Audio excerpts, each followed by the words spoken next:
Hi friends, నేను మీ శ్రీశాంత్. అందరు ఎలా ఉన్నారు? ఇవాటి వీడియోలో ధ్యానం చేస్తూ ఉన్నప్పుడు మనకి ఎలాంటి అడ్డంకాలు వస్తాయనేది చూద్దాం.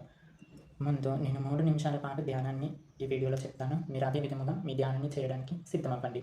మొదటగా మీరు ఒక మంచి పీస్‌ఫుల్ అయిన ప్రదేశాన్ని ఎంచుకోండి మీ ఇంటి దగ్గరే.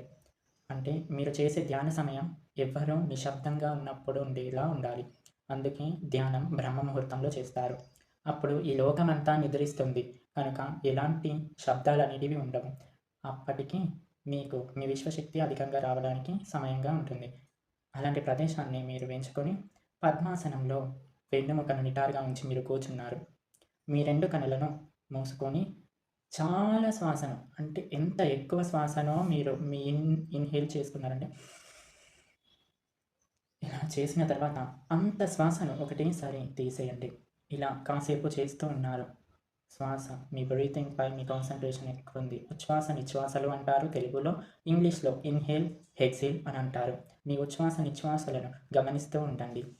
మీకు ఎన్నో అడ్డంకాలు వస్తున్నాయి. మీ కనుల ముందు ఎన్నో చిత్రకళలు కనిపిస్తూ ఉన్నాయి. అయినా మీరు వాటిని ఎలాంటి సులభకరంగా చేసుకోకుండా మీరు ముందుకెళ్తూ ఉన్నారు. మీ శ్వాసపైనే మీ ధ్యాస నిలుస్తూ ఉంది.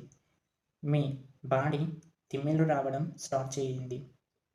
ఇక మీ శ్వాసపై ధ్యాస మెల్లిగా తగ్గుతూ ఉంది. మీ ఆలోచనలపై మీ ధ్యాస వెళ్ళడం జరుగుతుంది. ఇలా ఎన్నో ఆలోచనలు మీ చుట్టూ తిరుగుతూనే ఉన్నాయి. మంచివి, చెడ్డవి, ఎలాంటి ఆలోచనలు, మీకు తెలిసినవి, తెలవనివి అన్ని ఆలోచనలు మీ చుట్టూనే ఉన్నాయి. అయినా సరే మీ ధ్యాస మీ శ్వాసపైనే ఉంది. మీ శ్వాస ఇప్పుడు కేవలం మీ నోస్ దగ్గరే ఉంది. ఇక్కడే మీ శ్వాస అనేది నిలుస్తూ ఉంది. అయినా సరే మీ శ్వాసపై ధ్యాసను నిలుపుతూనే ఉండండి. మీ ఆలోచనలు క్రమక్రమంగా తగ్గుతూ వస్తున్నాయి. మీకు ఎలాంటి ఆలోచనలు కనిపిస్తలేవు ఈ స్థితిలో. అయినా మీ శ్వాసపై ధ్యాసను నిలుపుతూ ఉన్నారు. ఇదే మెడిటేషన్ పొజిషన్. ఇదే ధ్యాన స్థితి. ఇక ఇప్పటి నుండి మీరు ఒక చీకటి గుహలోకి ప్రయాణిస్తూ ఉన్నారు. మీ శ్వాసపై ధ్యాసను నిలిపింది కూడా మీకు తెలియడం లేదు. మీకు అధికంగా విశ్వశక్తి కలుగుతుందని తెలుసుకోవడానికి మీ తల బరువెక్కినట్లుగా అనిపిస్తుంది మీకు. అయినా సరే మీ శ్వాసపై ధ్యాసను నిలుపుతూనే ఉన్నారు. మీరు ఒక చీకటి గుహలోకి ప్రయాణిస్తూ ఉన్నారు.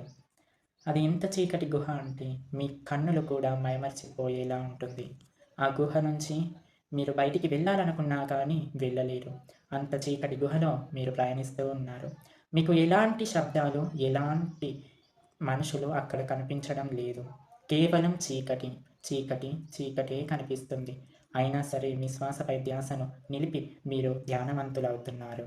ఇదే ధ్యాన స్థితి. Okay, bye friends. మరో వీడియోలో